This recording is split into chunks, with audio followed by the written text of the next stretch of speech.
আৰু আমাৰ ৰাইজৰ দাবী তেওঁক ফাঁচি দিব লাগে।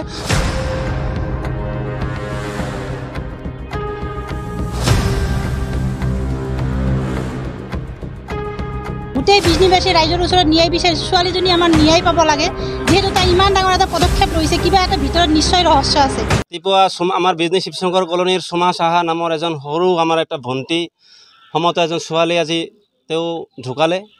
তেওঁ আত্মহত্যাৰ দৰে পথ ল'বলগীয়া বাধ্য হ'লে।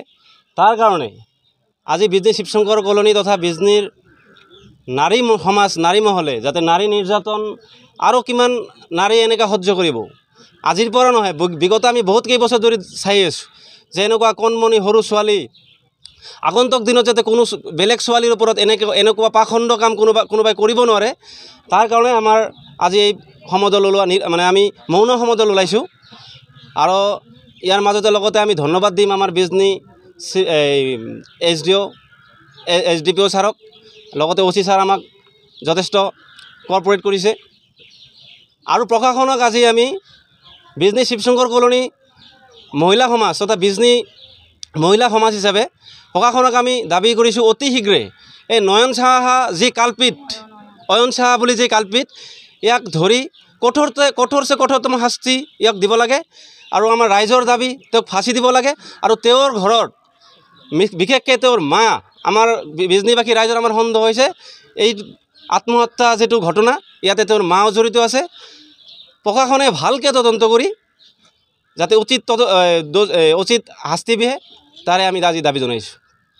তাহাৰ মৃত্যুৰ কাৰণে সমদল ওলাইছোঁ। তাইক ন্যায় বিচাৰি কেনে আমি ন্যায় বিচাৰিছোঁ ৰাইজৰ ওচৰত, গোটেই বিজনীবাসী ৰাইজৰ ওচৰত ন্যায় বিচাৰিছোঁ। ছোৱালীজনী আমাৰ ন্যায় পাব লাগে, যিহেতু তাই ইমান ডাঙৰ এটা পদক্ষেপ লৈছে, কিবা এটা ভিতৰত নিশ্চয় ৰহস্য আছে। এই ৰহস্যৰ তদন্ত হ'ব লাগে সোনকালে, আৰু ল'ৰাটোক সোনকালে এৰেষ্ট কৰিব লাগে, শাস্তি দিব লাগে। আমি সেইখিনি ৰাইজে আইনৰ ওচৰত প্ৰাৰ্থনা মানে বিচাৰিছোঁ। ল'ৰাটো অয়ন সাহা, ল'ৰাটোৰ নাম অয়ন সাহা, ঘৰ ঘোষপাৰা।